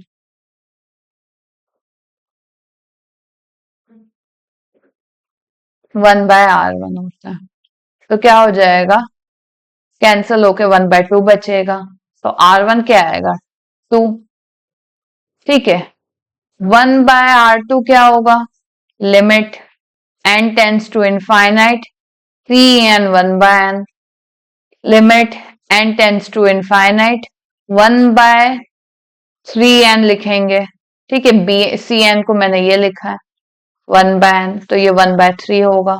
are two क्या हो जाएगा, थ्री। तो अगर मुझे ए वन ए एन मतलब इसका अगर रेडियस ऑफ कन्वर्जेंस पूछ ले, जो किस तरीके में है, ये इस तरीके से लिखा है मैंने, है ना, ये सम ही तो हुआ ना, इसको हम ऐसे भी लिख सकते हैं। तो इन दोनों का क्या हो जाएगा, मिनिमम हो जाएगा आर वन और आर टू का, क्योंकि आर वन किसका रेडियस ऑफ कन्वर्जेंस है, बी एन मतलब ये वाले का, और आर टू किसका रेडियस ऑफ कन्वर्जेंस है, सी एन मतलब ये वाले का। तो क्या हो जाएगा, मिनिमम ऑफ आर वन और आर टू, आर टू क्या, आर वन क्या है टू, आर टू क्या है थ्री। तो मेरा ए का पूरे इस फंक्शन का मेरा रेडियस, सीरीज का मतलब रेडियस ऑफ कन्वर्जेंस क्या हो जाएगा, टू हो जाएगा, ठीक है। मुझे लगता है आपको शायद समझ में आ गया होगा। उसी तरीके से अगर कोई भी दो सीरीज सीक्वेंस है, उन दोनों का प्रोडक्ट करेंगे, उसका रेडियस ऑफ कन्वर्जेंस क्या होगा, r one into r two. उसी तरीके से अगर उसको डिवाइड करेंगे तो उसका रेडियस ऑफ कन्वर्जेंस क्या होगा, r one by r two होगा, ठीक है। ये फॉर्मूलेस, ये रिजल्ट्स के थ्रू हम बहुत इजीली निकाल सकते हैं रेडियस ऑफ कन्वर्जेंस। नहीं तो हमारा जो दो मेन इंपॉर्टेंट फॉर्मूले हैं, इससे हम इससे भी निकाल सकते हैं, ठीक है। चलिए आगे बढ़ते हैं। Circle of convergence, circle of convergence क्या, इस बार एक क्वेश्चन एमपी सेट 2024 में ही आ गया था और पूछ लिया था डोमेन ऑफ कन्वर्जेंस क्या होता है, डोमेन ऑफ कन्वर्जेंस क्या होता है, ठीक है। कोई सीरीज दे दी गई थी, पावर सीरीज, और उसका बोला था कि इस सीरीज का डोमेन ऑफ कन्वर्जेंस क्या है।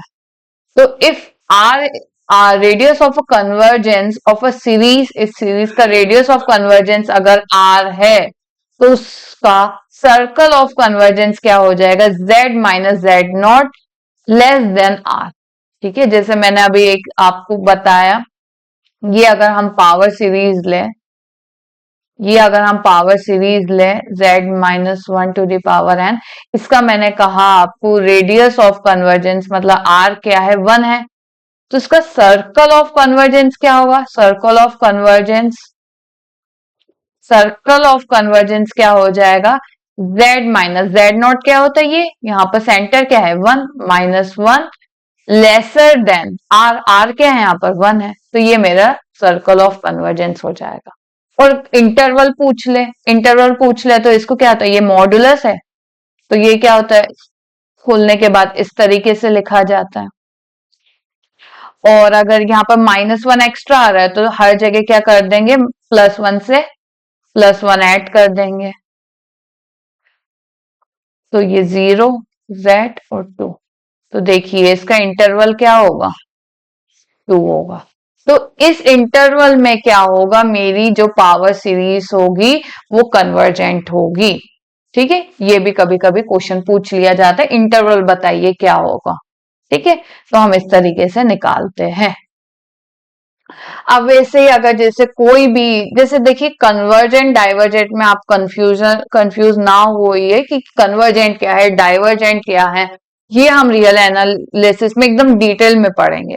यहाँ मैं इसीलिए पढ़ा रही हूँ क्योंकि यहाँ पर हमें कोर्स में दिया गया है और एग्जाम में भी जेड वेरिएबल के फॉर्म में ही पूछा जाता है, तो आपको पता होना चाहिए कि अच्छा ये कॉम्प्लेक्स एनालिसिस का भी पार्ट है और ये रियल एनालिसिस का भी पार्ट है, तो हम उसमें भी पढ़ेंगे, यही सेम पढ़ेंगे। ठीक है, तो अगर रेडियस ऑफ कन्वर्जेंस अगर आर है, ठीक है, जहां पर मेरी पावर सीरीज ये है, देन पूछ ले कि जैसे पूछ ले कि ये पावर सीरीज है, ये कब कन्वर्जेंट होती है, तो ये इस इंटरवल में, मतलब z माइनस जेड नॉट अगर हो तो कन्वर्जेंट होगी। ठीक है, अगर बोल दे कि कन्वर्जेंट किस में होती है, तो इस इंटरवल में होती है। अगर डाइवर्जेंट पूछ ले तो क्या हो जाता है, बस ये क्या हो जाता है, z minus z naught greater than r हो जाता है। पर अगर इक्वल लिख ले तो वो कन्वर्जेंट भी हो सकती है और डाइवर्जेंट भी हो सकती है। मैं एग्जांपल बताती हूँ आपको, जैसे कि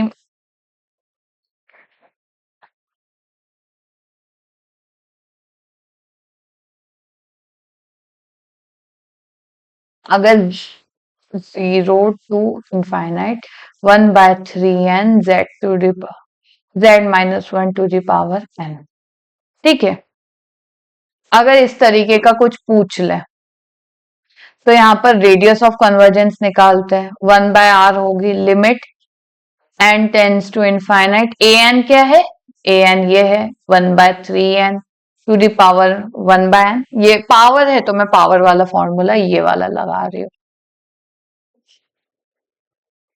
ए एन बाय 1/n।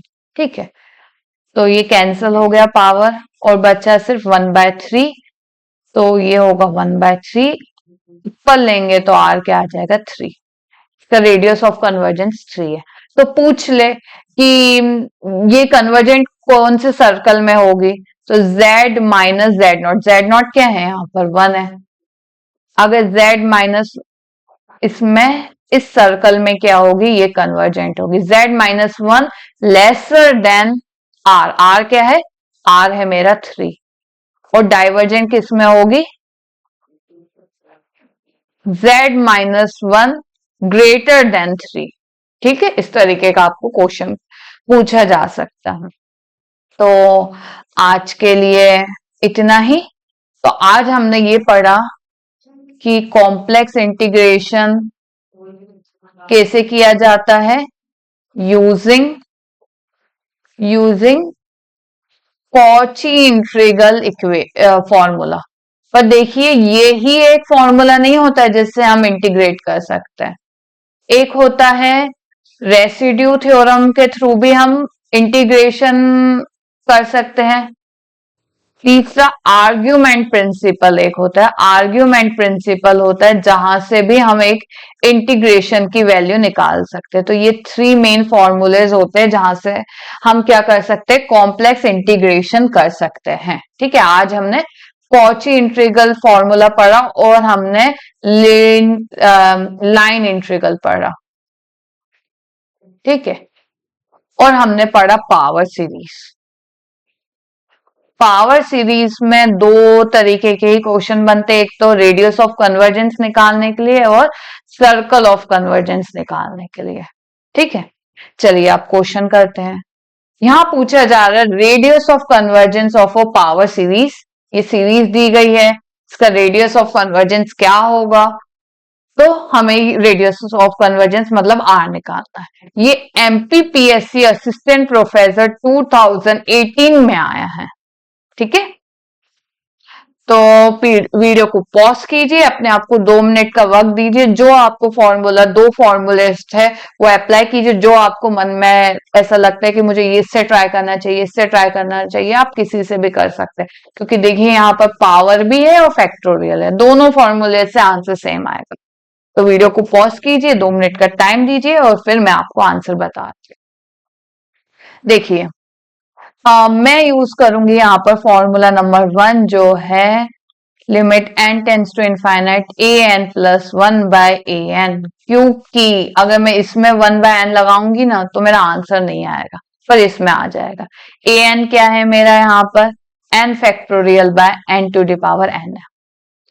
तो ए एन प्लस वन क्या होगा, एन प्लस वन फैक्टोरियल, बस एन के जगह वन रख लेना, एन प्लस वन और एन प्लस वन, ठीक है, 1/r limit n tends to infinite n plus one factorial upon n plus one to the power n plus one into n factorial n to the power n, ठीक है।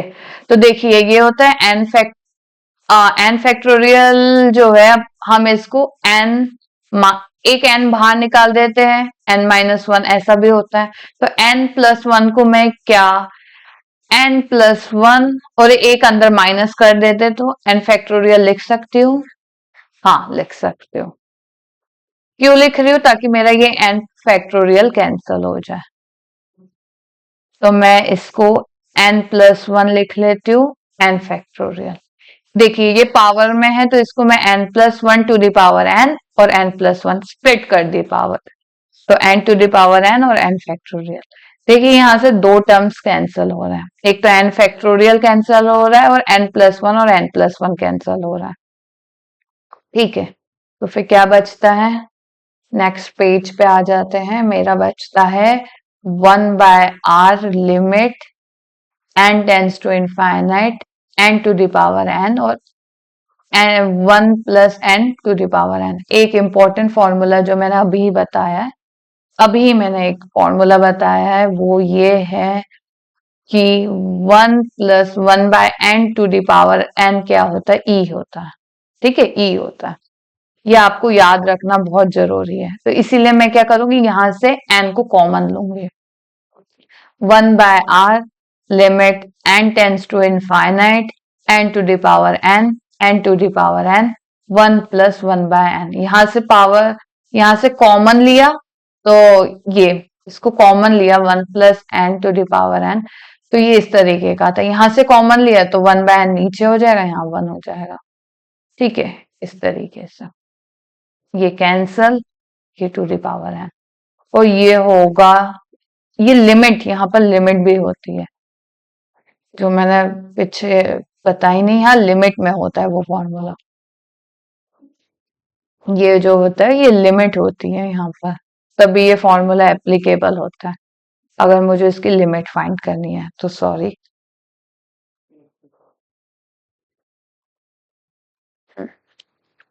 तो देखिए क्या आएगा, 1/e आएगा और r क्या आ जाएगा, e आ जाएगा, मेरा आंसर होगा ऑप्शन नंबर बी, ठीक है। था इजी, डायरेक्ट फॉर्मूले ये जो था उसके बेस्ड ही करना। अब यहाँ आ गया है क्वेश्चन और मुझे इंटीग्रेशन, कॉम्प्लेक्स इंटीग्रेशन का यूज करना है, तो बहुत, आज मैंने आपको जो फॉर्मूला बताया वो है कॉची इंटीग्रल फॉर्मूला, उसको आपको यूज करना है। तो जल्दी से वीडियो को पॉज कीजिए, 2 मिनट का वक्त दीजिए और फिर हम स्टार्ट करते हैं। तो कॉची इंटीग्रल फॉर्मूला मैं लिख लेती हूँ आपके लिए। इंटीग्रल फॉर्मूला जो है वो है f z by z minus z naught d z is equal to 2 pi iota f of z naught, ठीक है। तो यहाँ पर एफ जेड क्या है मेरा,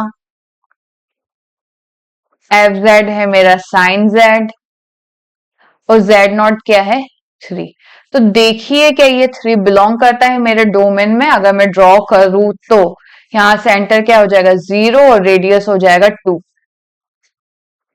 पर 3 तो यहां आता है, 3 क्या आता है आउटसाइड लाई करता है, इनसाइड लाई ही नहीं करता है, तो मैं कॉची इंटीग्रल फॉर्मूला से कह सकती हूँ कि इसकी वैल्यू क्या हो जाएगी 0 हो जाएगी। ये फंक्शन है, एनालिटिक भी है, डी जेड की वैल्यू 0 हो जाएगी, ऑप्शन सी। कुछ सॉल्व ही नहीं करना था, बस देख के कि ये डोमेन में लाई कर रहा है या नहीं कर रहा है, बस अगर नहीं कर रहा है तो 0, अगर कर रहा है तो हम सॉल्व करते हैं, ठीक है।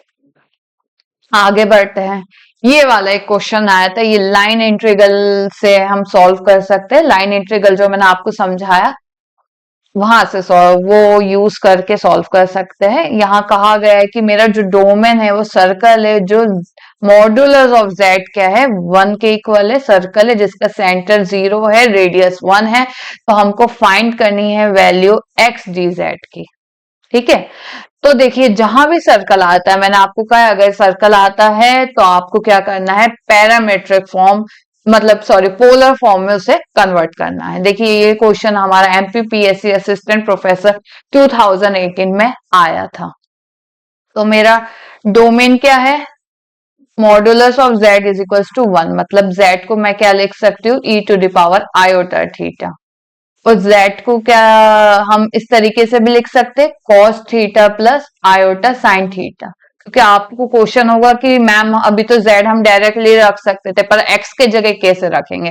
तो देखिए मैंने इसको स्प्लिट कर दिया, z को मैं x प्लस आयोटा y लिखती हूँ, cos theta plus iota sine theta. तो यहां से जो है मेरी x की वैल्यू क्या आएगी, x की वैल्यू cos थीटा आएगी। और dz का क्या है, इसका मुझे करना है डिफरेंशिएशन, जो होगा dz e to the power iota theta, angle का करेंगे तो आयोटा डी थीटा। ये दो चीजें हैं मुझे यहाँ पुट करनी है। और थीटा किस में बिलोंग करता है, 0 टू 2 पाई। तो यहाँ पर मेरा इंटरवल क्या हो जाएगा, 0 टू 2 पाई। ठीक है, तो 0 टू 2 पाई, x के जगह लिखेंगे cos थीटा और dz के जगह हम क्या लिखेंगे, e to the power iota theta और आयोटा डी थीटा। ठीक है, हम इसको क्या कर सकते हैं, आयोटा थीटा को सॉल्व कर सकते हैं, cos theta plus iota, cos theta plus iota sine theta d theta. Iota क्या करते हैं, अंदर मल्टीप्लाई करते हैं, cos square theta plus iota cos theta plus sine theta. ठीक है, डी थीटा। अब क्या करते हैं, इसको सिंपलेस्ट फॉर्म में कन्वर्ट करने के लिए 2 का ऊपर नीचे मल्टीप्लाई करते हैं आयोटा। तो क्या हो जाएगा, 0 to 2 pi 2 cos square theta plus iota 2 cos theta plus sine theta d theta. ठीक है, अब मेरी 2 cos स्क्वायर थीटा का क्या फॉर्मूला होता है, 1 प्लस कॉस 2 थीटा, और 2 cos थीटा साइन थीटा का फॉर्मूला क्या होता है, साइन 2 थीटा। आपको आपको मतलब ये मैंने क्यों किया है, इसीलिए क्योंकि ये cos square theta cos theta sine theta को सिंपलेस्ट फॉर्म में कन्वर्ट करेंगे तभी मैं उसको इंटीग्रेट कर सकती हूँ, नहीं तो नहीं। अब आ जाता है आयोटा बाय 2, 0 टू 2 पाई। ठीक है, 2 cos स्क्वायर थीटा की जगह क्या लिखेंगे, 1 प्लस कॉस 2 थीटा। तो यहाँ पर 1 प्लस कॉस 2 थीटा लिख दिया, और 2 cos थीटा साइन थीटा क्या हो जाएगा, 1 प्लस ये sorry sine 2 theta d theta. अब हम इंटीग्रेट कर सकते हैं, आयोटा बाय 2, 1 का थीटा, इसका साइन थीटा बाय 2, एंगल का करेंगे आयोटा, ये हो जाएगा माइनस कॉस 2 थीटा बाय 2। अब रख देंगे value, pi by iota by 2, 2 pi plus इसके जगह क्या हो जाएगा, sine 4 pi by 2 minus iota by 2 cos 4 pi. फिर यहां पर 0 0 रखेंगे, साइन 0 क्या आ जाता है, 0 ही आ जाता है, माइनस आयोटा बाय 2 कॉस 2 2 0 क्या होता है, 1 ही होता है।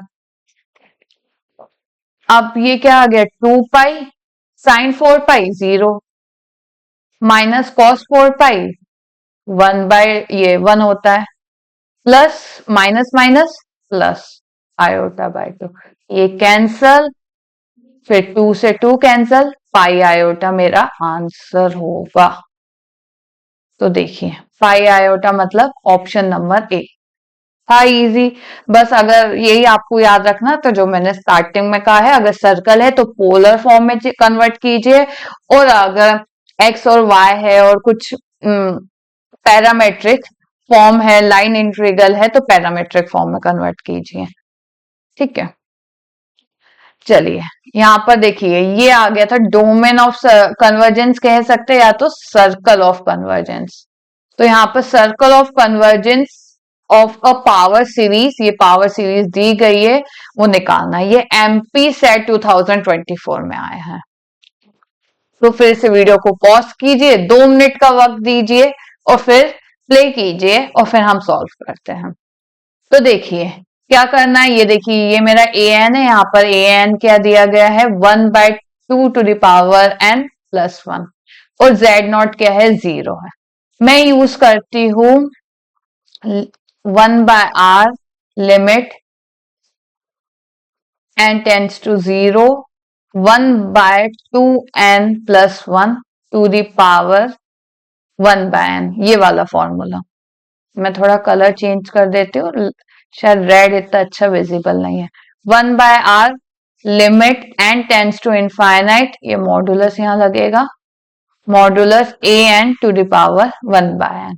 ठीक है, इसका अगर मैं यूज करूं तो क्या होगा, limit n tends to infinite, यहां से क्या करते हैं हम 2/n को कॉमन लेते हैं, 1 प्लस 1/2n, देखिए ये लेंगे तो यहां पर क्या होगा, ये 1/n नहीं सॉरी, ये 2/n को कॉमन लिया है मैंने बस।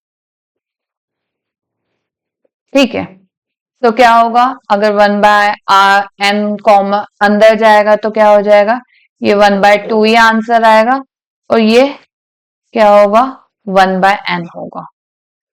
ठीक है, अगर हम इसको सॉल्व करें तो कैसे कर सकते हैं हम लोग इसको, अगर ये वाला फॉर्मूला ना लेकर अगर हम ये वाला फॉर्मूला ले तो इससे थोड़ी सी प्रॉब्लम हो रही है।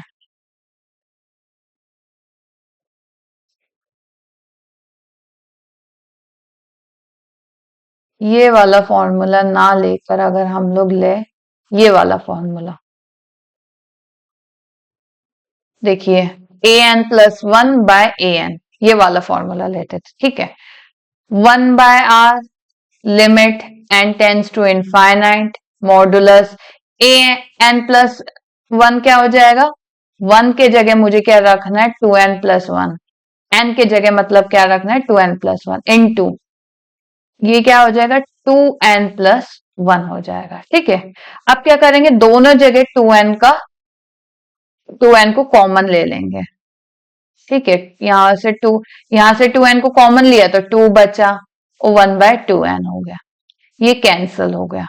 अब जैसे ही यहां देखिए, अगर ये एक फॉर्मूला होता है आपको शायद पता ना हो मैं बता दूं,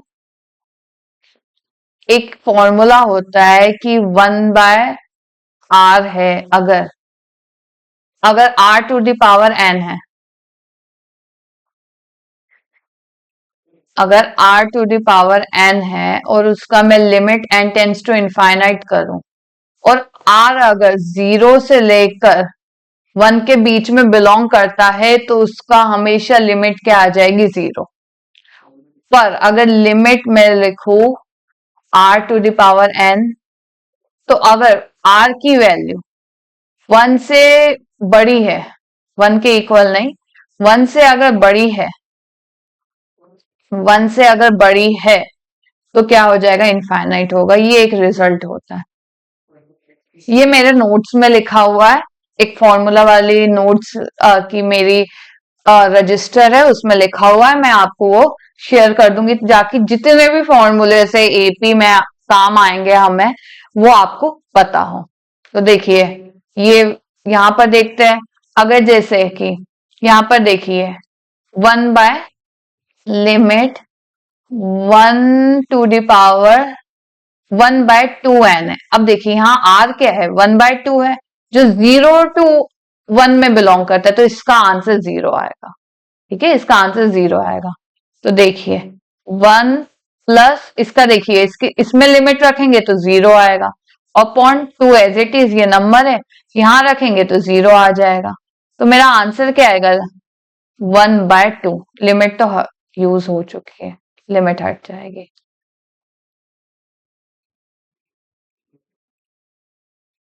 देखिए, तो आंसर क्या आएगा 1/2। तो 1/r इज इक्वल टू 1/2, मतलब r क्या है 2 है। और मैंने अभी ही पढ़ा है कि सर्कल ऑफ कन्वर्जेंस क्या होता है। अगर r कोई r इज इक्वल टू 2 है तो सर्कल ऑफ कन्वर्जेंस क्या होता है, z minus z not is lesser then r। यहाँ पर z नॉट क्या है 0 है, लेसर देन r क्या है 2 है। तो मेरा डोमेन ऑफ कन्वर्जेंस क्या होगा, ये डी, मेरा डी ऑप्शन होगा। ठीक है, मेरा आंसर डी आएगा।